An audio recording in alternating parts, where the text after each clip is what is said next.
Assalamualaikum warahmatullahi wabarakatuh. Saya Yuliza Rizkia dengan NIM 20108520035 akan mempresentasikan hasil penelitian saya dengan judul Diplomasi Publik Indonesia untuk meningkatkan pariwisata melalui Wonderful Indonesia tahun 2020 sampai 2023.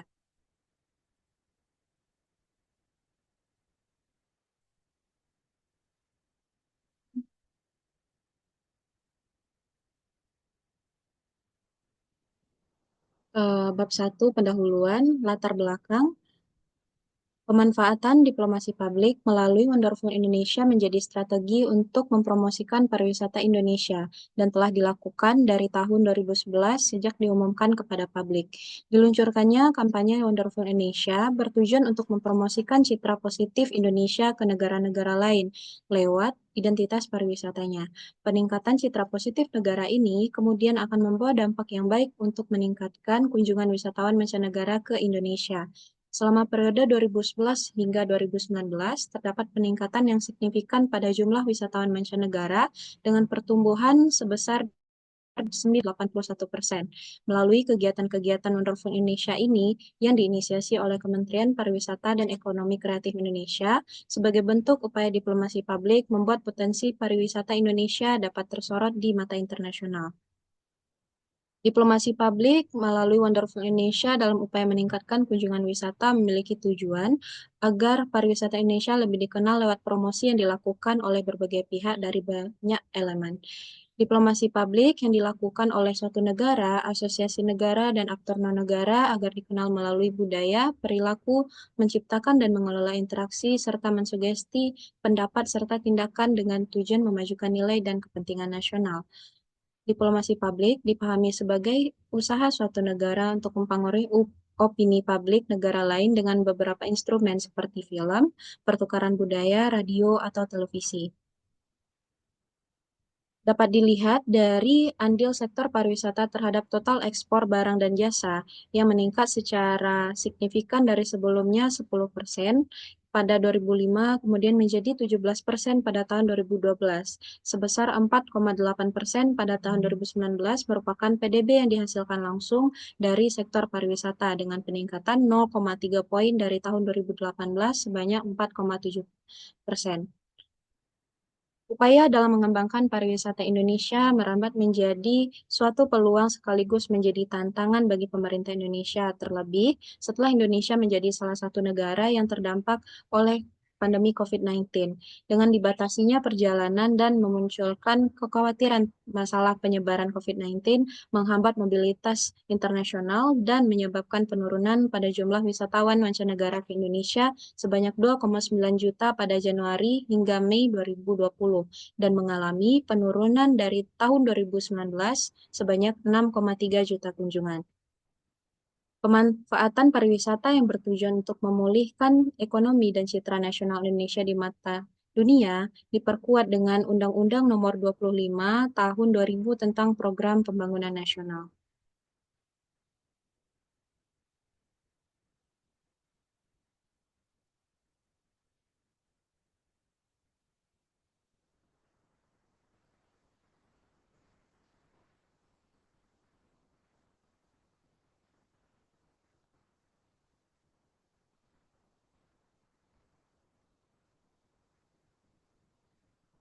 Wonderful Indonesia yang diluncurkan pada tahun 2011 ini merupakan implementasi dari diplomasi publik dan dilakukan oleh berbagai stakeholder seperti pemerintah, non-pemerintah, bisnis, serta media komunikasi. Bentuk kampanye dari Wonderful Indonesia ini berupa disebarkannya informasi secara online seperti situs-situs resmi, media massa, dan media sosial, sekaligus secara offline seperti melalui institusi atau promosi perjalanan wisata.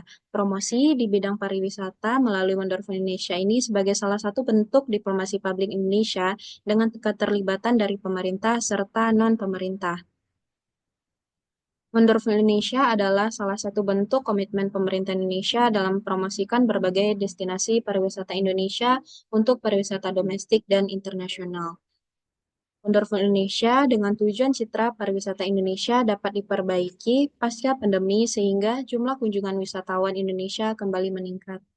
Dalam penelitian ini, diplomasi publik menjadi proses komunikasi dengan media komunikasinya adalah Wonderful Indonesia sebagai diplomasi publik dari pariwisata Indonesia itu sendiri. Sehingga penulis ingin melihat Wonderful Indonesia sebagai upaya diplomasi publik dalam menarik wisatawan mancanegara untuk berkunjung ke Indonesia pasca pandemi COVID-19, yaitu pada tahun 2020 hingga 2023.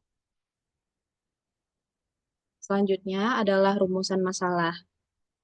Wonderful Indonesia yang diumumkan pada tahun 2011 meningkatkan kunjungan wisata Indonesia dari 2011 hingga 2019 dengan promosi pariwisata sebagai upaya diplomasi publiknya.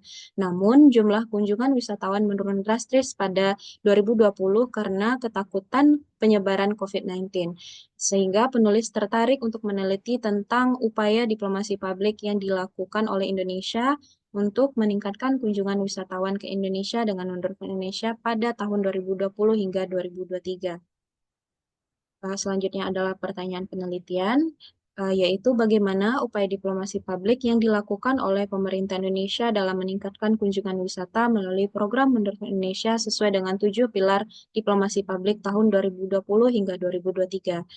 Selanjutnya adalah tujuan penelitian, yaitu mendeskripsikan upaya yang sudah dilakukan dalam diplomasi publik Indonesia untuk meningkatkan kunjungan wisata melalui program Wonderful Indonesia tahun 2020 hingga 2023. Selanjutnya adalah manfaat penelitian, yaitu manfaat akademik dengan memberikan pemahaman mengenai upaya diplomasi publik oleh pemerintah Indonesia melalui program Wonderful Indonesia untuk meningkatkan kunjungan wisata dengan 7 pilar diplomasi publik.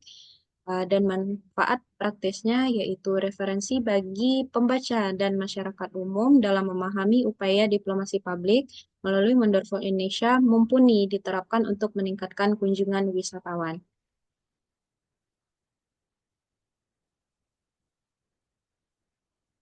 Selanjutnya adalah tinjauan pustaka. Di sini penulis memakai eh, 9 tinjauan pustaka, yaitu yang pertama adalah pemanfaatan diplomasi publik oleh Indonesia dalam krisis COVID-19 oleh Jessica Marta. Yang kedua adalah upaya pemerintah Indonesia dalam meningkatkan pariwisata Mandalika melalui kerangka branding Wonderful Indonesia oleh Muhammad Arif Satrio. Yang ketiga adalah setahun pandemi COVID-19 dan dampaknya terhadap industri pariwisata Indonesia oleh Salman Paludi.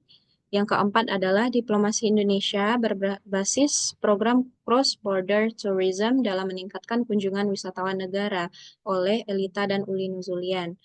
Yang kelima adalah promoting Indonesia tourism to China through public diplomacy during the reign of Presiden Joko Widodo oleh Isti Nurrahmawati dan Yulian Nova Lestari.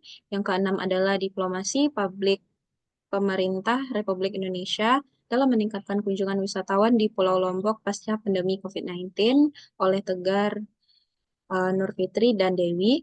Yang ketujuh adalah The Influence of Wonderful Indonesia Brands Toward the Foreign Tourism Decision to Indonesia oleh Maulana, Rahma Fitria, dan Rosita.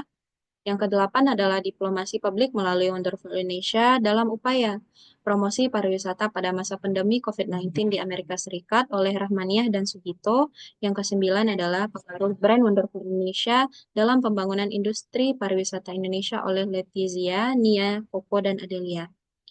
Kerangka konseptual yang penulis pakai di sini adalah diplomasi publik dan dikhususkan kepada 7 pilar diplomasi publik oleh Christopher Ross, yaitu yang pertama adalah koordinasi kebijakan pada tingkatan nasional, yang kedua ada kebijakan yang didukung oleh alasan dan rasionalitas, yang ketiga masyarakat internasional menerima pesan yang benar serta kredibel, yang ketujuh adalah yang kelima adalah pemanfaatan seluruh media komunikasi. Yang keenam adalah kerjasama dengan sektor swasta dan aktor non-negara. Dan yang ketujuh adalah pemahaman dan kepercayaan melalui dialog serta komitmen.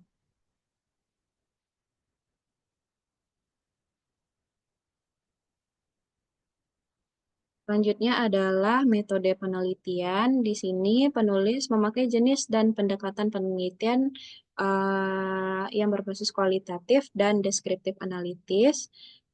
Dan batasan penelitian yang penulis ambil di sini adalah tahun 2020 hingga tahun 2023, di mana pada tahun tersebut pandemi COVID-19 masuk ke Indonesia sampai terjadinya penurunan angka kunjungan wisatawan ke Indonesia. Sehingga pada tahun 2022 hingga tahun 2023 itu terjadi peningkatan kembali terhadap jumlah kunjungan wisatawan mancanegara. Unit dan level analisis yang penulis pakai di sini adalah untuk unit analisis atau variable dependennya adalah negara Indonesia, sedangkan unit eksplanasi atau variable dependennya adalah wisatawan yang berkunjung ke Indonesia melalui program Wonderful Indonesia, dan level analisisnya adalah sistem internasional. Untuk teknik pengumpulan datanya, di sini penulis memakai studi kepustakaan atau library research. Untuk data yang diperoleh yaitu melalui situs resmi, media sosial, artikel jurnal, serta buku dan berita. Untuk teknik analisis datanya terdapat 5 langkah, yaitu menyiapkan dan mengorganisir data, membaca atau melihat semua data, mengkodekan seluruh data, menggunakan narasi untuk menjelaskan temuan, dan yang terakhir adalah membuat interpretasi makna terhadap hasil.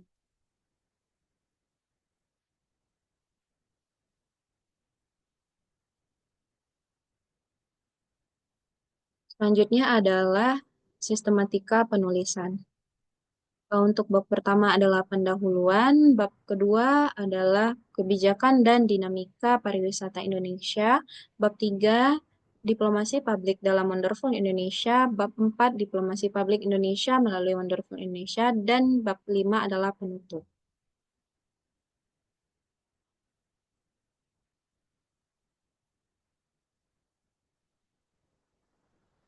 Masuk ke bab 2 yaitu kebijakan dan dinamika pariwisata Indonesia. Poin 2.1 adalah kebijakan dan dinamika pariwisata pada masa pemerintahan Susilo Bambang Yudhoyono tahun 2004 sampai 2009.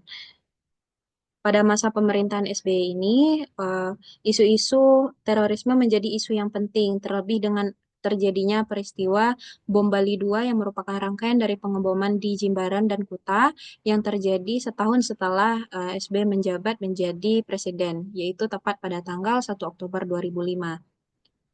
Peristiwa ini kemudian berdampak secara negatif terhadap citra Indonesia pada saat itu, yang dilabeli dengan negara yang tidak aman untuk dikunjungi karena merupakan sarang teroris. Dan beberapa negara besar saat itu kemudian mengeluarkan travel warning dengan kekhawatiran terhadap warga negaranya, yang mengakibatkan pembangunan Indonesia khususnya pada pariwisata ikut dianggap negatif. Oleh karena itu, pemerintah SBY mengambil kebijakan luar negeri yang merupakan upaya dari pemulihan citra negatif Indonesia di mata internasional. Pemerintahan pada zaman SBY ini juga melaksanakan hubungan bilateral dengan negara-negara barat yang dilakukan dengan maksud untuk memperbaiki citra Indonesia, mulai dari dibinanya hubungan bilateral dengan Amerika Serikat dan memberikan hasil pencabutan embargo militer oleh Amerika Serikat terhadap Indonesia pada tahun 2005. Amerika juga berjanji melakukan program latihan militer dan membantu persenjataan Indonesia dalam rangka melawan terorisme global, yang menandai terjadinya normalisasi hubungan militer Amerika dan Indonesia karena syarat dengan menegakkan hak asasi manusia telah terpenuhi, sehingga hubungan militer bisa dibuka kembali.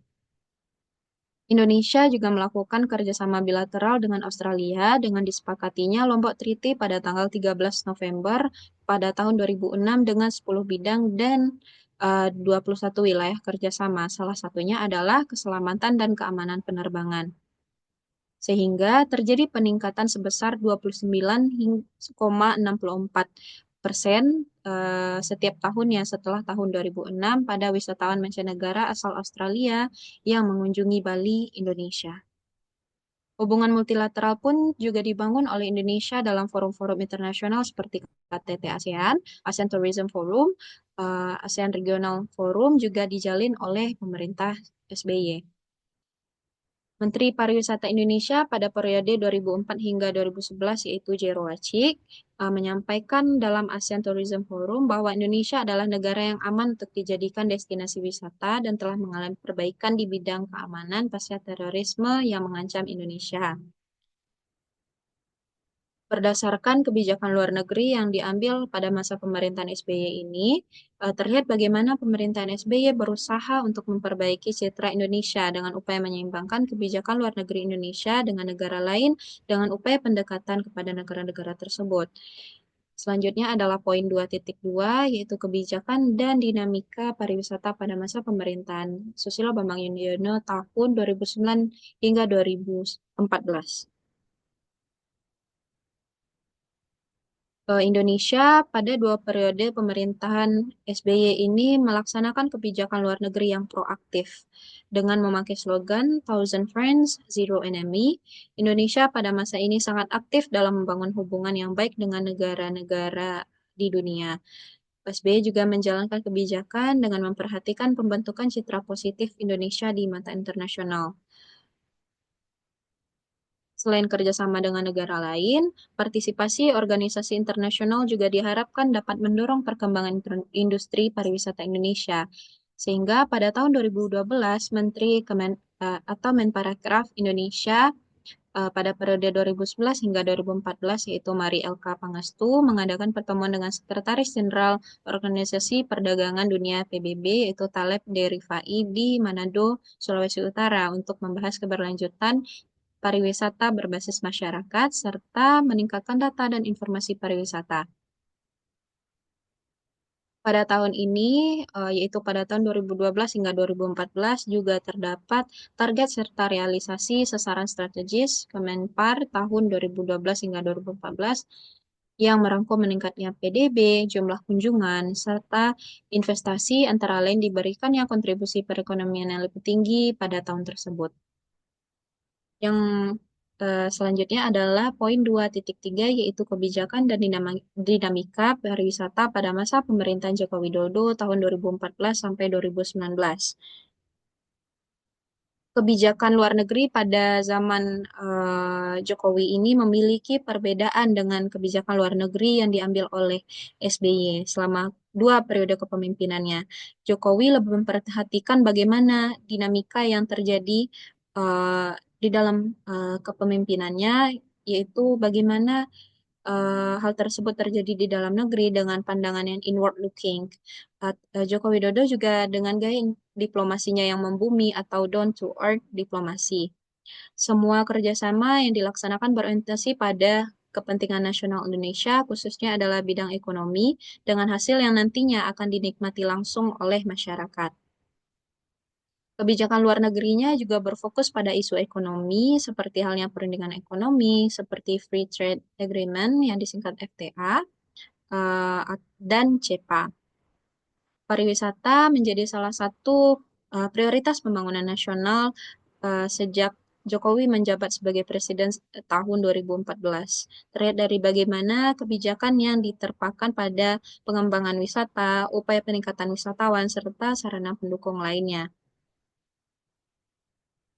Terdapat juga beberapa MOU yang ditandatangani pada masa pemerintahan Jokowi ini, eh, seperti ASITA atau Asosiasi Agen Perjalanan dan Pariwisata Indonesia, dan KATA atau Asosiasi Agen Perjalanan Korea di Seoul di negara Korea, yang termasuk kerjasama promosi pariwisata yang memberi keuntungan bagi masing-masing pihak dan meningkatkan kunjungan kedua negara, yang diharapkan dapat menjadi strategi pemasaran untuk mencapai tujuan dalam menyambut 20 juta wisatawan mancanegara di tahun 2019.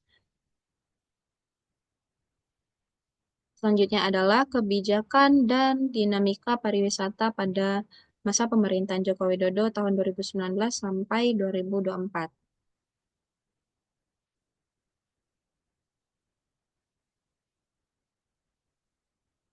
eh, pada seperti yang kita ketahui, di tahun ini adalah awal kemunculan pandemi COVID-19, yaitu di tahun 2020, sehingga membuat pemerintah mengeluarkan kebijakan-kebijakan khusus. Salah satunya adalah travel banned, atau kebijakan yang membahas tentang lalu lintas wisatawan yang menuju atau dari Indonesia.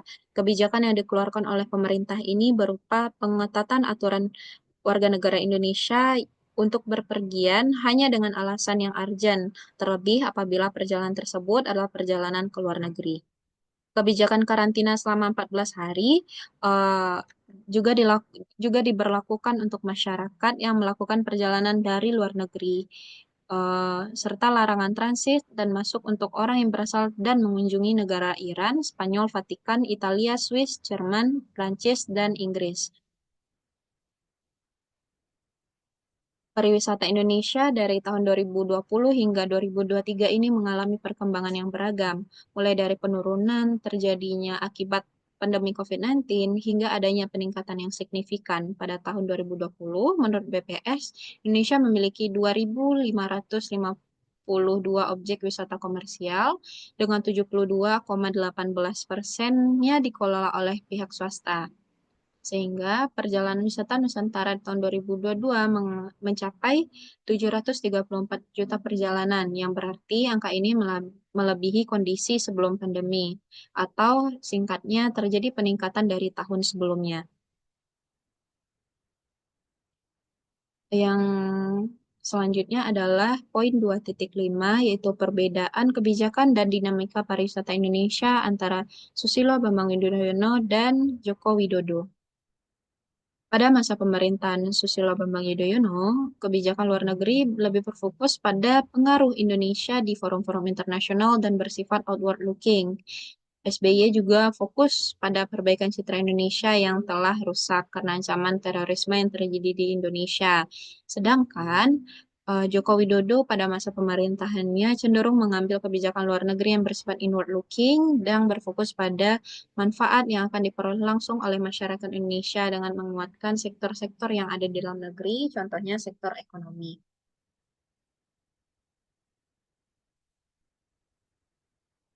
Selanjutnya adalah bab 3, yaitu diplomasi publik dalam Wonderful Indonesia. Yang pertama adalah visit Indonesia Year sebelum Wonderful Indonesia. Indonesia mulai melakukan promosi pariwisatanya pada tahun 1991 dengan nama Visit Indonesia Year, sesuai dengan ketetapan yang tercantum dalam Undang-Undang Pariwisata Nomor 9 tahun 1990. Tahun ini disebut dengan Dekade Kunjungan Indonesia. Keputusan ini diambil oleh Presiden Soeharto pada awal setiap tahun pada masa jabatannya, yang kemudian membuat tahun-tahun ini berfungsi pada proses pemerintahan. Rancangan ini dimulai untuk tahun 1993 hingga 2000 dengan menargetkan 6,5 juta wisatawan mancanegara dengan devisa 9 miliar dolar Amerika, 84,2 juta wisatawan domestik dengan total belanja 9 triliun rupiah dan terbukanya 900.000 lapangan pekerjaan. Selanjutnya adalah poin 3.2, yaitu Wonderful Indonesia pada masa sebelum COVID-19. Pada tahun 2011, Jara Wacik sebagai Menteri Kebudayaan dan Pariwisata Republik Indonesia menyatakan bahwa Wonderful Indonesia adalah slogan dari promosi pariwisata Indonesia. Yang menggantikan slogan sebelumnya, yaitu Visit Indonesia Year atau Visit Indonesia. Dengan dikarenakan oleh pergeseran citra dari pariwisata Indonesia itu sendiri, yaitu wisatawan yang tidak sebatas mengunjungi Indonesia, tapi juga disambut dengan potensi-potensi pariwisatanya. Wonderful Indonesia ini memiliki 16 pasar global dengan 3 kategori, yaitu main market yang terdiri dari beberapa negara. Lalu Wonderful Indonesia ini juga merujuk kepada 3 keutamaan, yaitu budaya, alam, serta karya kreatif.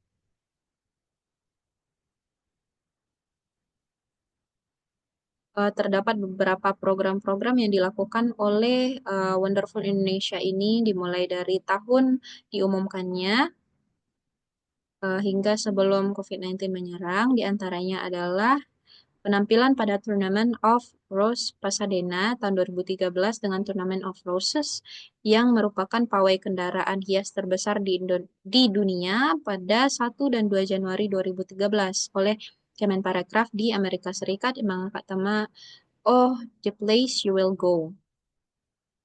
Begitu juga dengan tahun-tahun selanjutnya, terdapat beberapa kegiatan dari Wonderful Indonesia itu sendiri yang merupakan wujud dari diplomasi publik yang diupayakan oleh pemerintah Indonesia untuk meningkatkan kunjungan atau minat wisatawan untuk berkunjung ke Indonesia. Selanjutnya adalah poin 3.3 yaitu Wonderful Indonesia pada masa COVID-19. Selama periode awal COVID-19 dinyatakan sebagai pandemi pada Maret 2020 hingga dinyatakan berakhir pada tahun 2023, penggunaan media sosial dalam kampanye Wonderful Indonesia semakin diperkuat dengan adanya penyesuaian strategi akibat dampak dari pandemi. Dengan adanya pembatasan perjalanan internasional yang ketat, pemerintah Indonesia berfokus pada promosi virtual untuk menjaga minat wisatawan terhadap destinasi-destinasi di tanah air. Misalnya, dengan melalui webinar interaktif, pameran wisata virtual, eh, bahwa di sanalah Kementerian Pariwisata Indonesia berhasil untuk menjangkau audiens global tanpa harus mengadakan acara fisik yang melibatkan manusia-manusia di dalamnya. Misalnya dengan partisipasi dalam acara virtual travel and adventure show di Amerika Serikat yang memungkinkan pengunjung secara daring untuk mengakses informasi tentang destinasi wisata Indonesia dari rumah mereka masing-masing. Dan ini menunjukkan bagaimana media sosial dan platform digital dapat digunakan secara inovatif. Yang terakhir adalah poin 3.4 yaitu pelibatan publik atau aktor non-negara dalam mendorong Indonesia. Diplomasi publik ini berakar dari kebijakan luar negeri suatu negara. Dalam hal ini, negara ini adalah Indonesia. Pada penelitian inilah pariwisata merupakan media dari diplomasi publik tersebut dengan kegiatan kampanye dari mendorong Indonesia sebagai wujud dari promosi pariwisata. Aktor-aktor yang terlibat dalam Wonderful Indonesia ini terdiri dari berbagai lini aktor, yaitu aktor negara dan aktor non-negara, di mana aktor negara yang peneliti maksud adalah Kementerian Luar Negeri dan Kementerian Pariwisata Ekonomi Kreatif yang berperan dalam mempromosikan pariwisata Indonesia kepada publik atau mengenalkan pariwisata itu sendiri kepada wisatawan mancanegara yang di dalam penelitian ini adalah berperan sebagai aktor non-negara.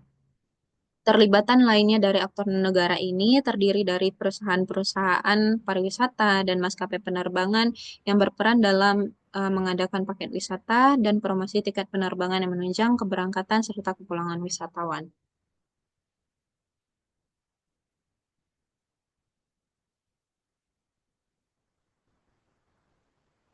Selanjutnya adalah bab 4 yaitu Diplomasi Publik Indonesia melalui Wonderful Indonesia tahun 2020 sampai 2023.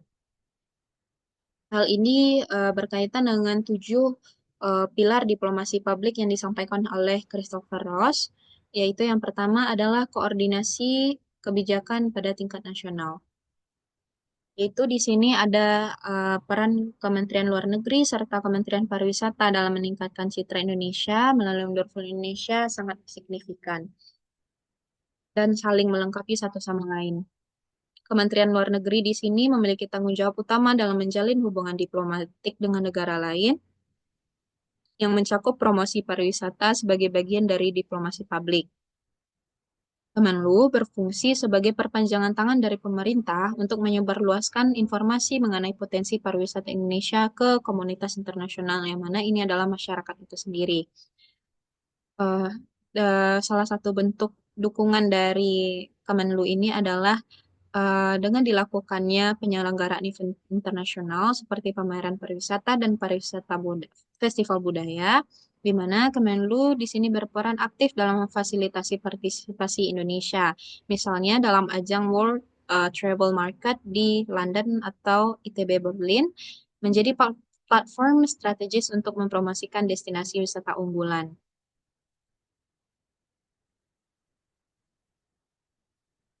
Kedua kementerian ini tentu berkolaborasi dalam memanfaatkan teknologi digital untuk memperluas jangkauan promosi Wonderful Indonesia.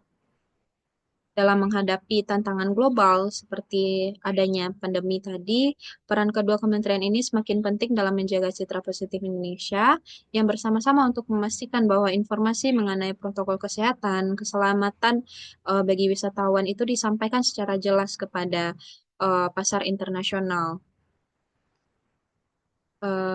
Termasuk dengan kolaborasi dari kedua kementerian ini dalam program Menurut Indonesia yaitu menunjukkan sinergi antara diplomasi politik serta mempromosikan pariwisata Indonesia.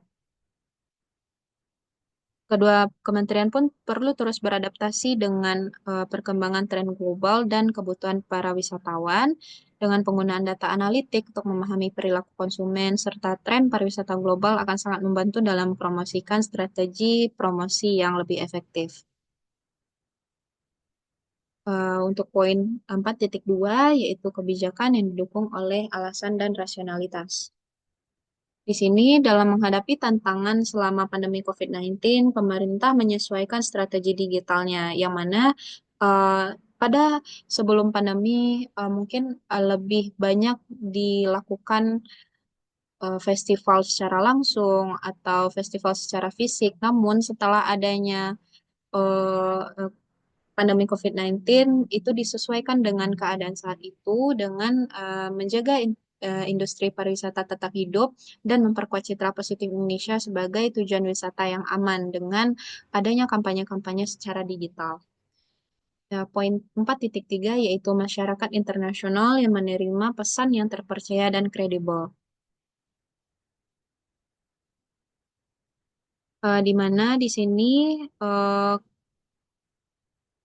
pemerintah Indonesia tetap berupaya untuk mempromosikan keindahan alamnya, budaya, dan keramahan masyarakat Indonesia melalui berbagai strategi, dan tidak hanya mati kutu dengan uh, festival yang dilakukan secara fisik. Salah satu hasil utama dari kampanye Wonderful Indonesia ini adalah peningkatan kesadaran dan minat wisatawan mancanegara untuk mengunjungi Indonesia.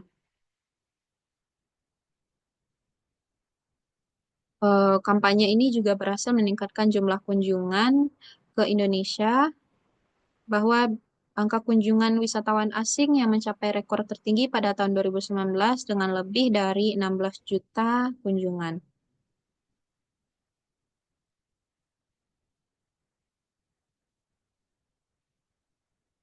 Di sini terdapat juga kolaborasi dengan influencer dan duta pariwisata digital yang berperan penting dalam meningkatkan citra Wonderful Indonesia.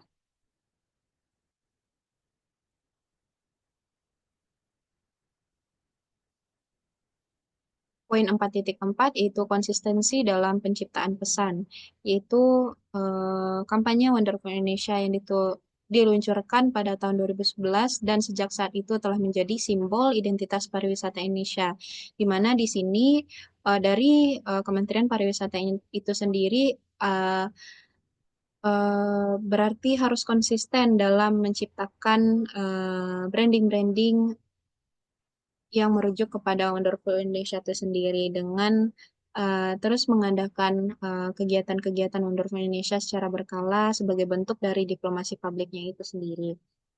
Untuk poin 4.5 yaitu pemanfaatan seluruh media komunikasi, yaitu memanfaatkan media sosial seperti Instagram, YouTube, serta Twitter dalam yang kemudian media sosial ini yang memerankan peran penting dalam membentuk persepsi wisatawan mancanegara terhadap Indonesia.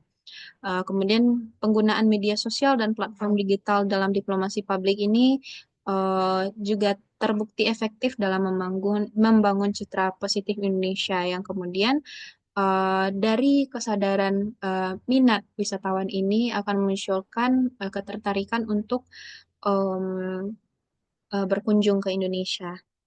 Selanjutnya adalah poin 4.6 yaitu kerjasama antar sektor swasta dan aktor non-negara.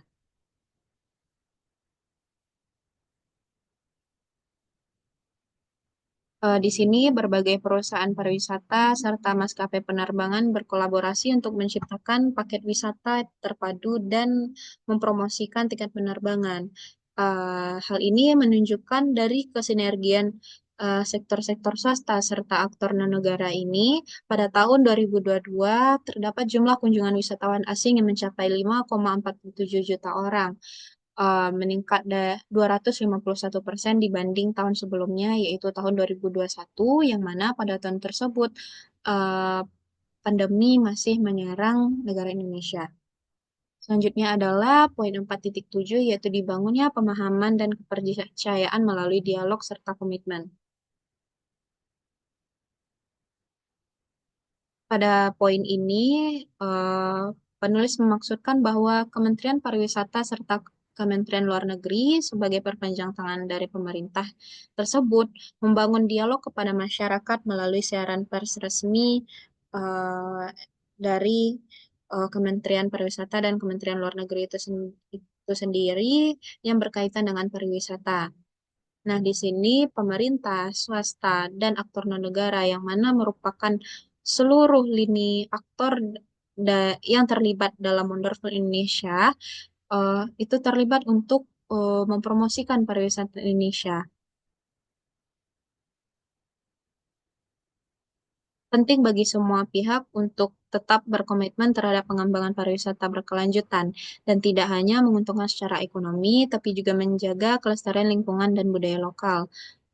Dengan pendekatan yang kolaboratif ini, Wonderful Indonesia tidak hanya akan menjadi alat promosi semata, tetapi juga menjadi simbol dari upaya kolektif untuk menjadikan pariwisata sebagai pilar utama perekonomian nasional yang inklusif dan berkelanjutan.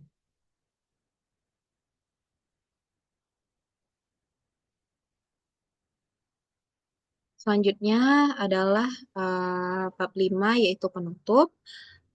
Kesimpulannya adalah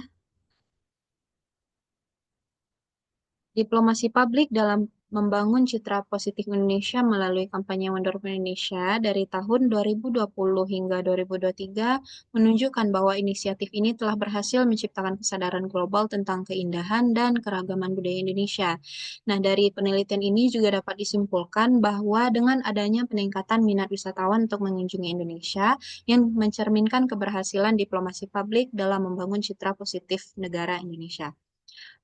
Yang terakhir adalah saran dari penulis, yaitu penelitian lebih lanjut dapat dilakukan untuk melihat bagaimana dampak jangka panjang dari kampanye Wonderful Indonesia terhadap persepsi wisatawan mancanegara. Dan disarankan untuk kemudian dari pemerintahannya untuk mengembangkan program pelatihan serta workshop bagi pelaku industri pariwisata yang berfokus pada penggunaan strategi digital.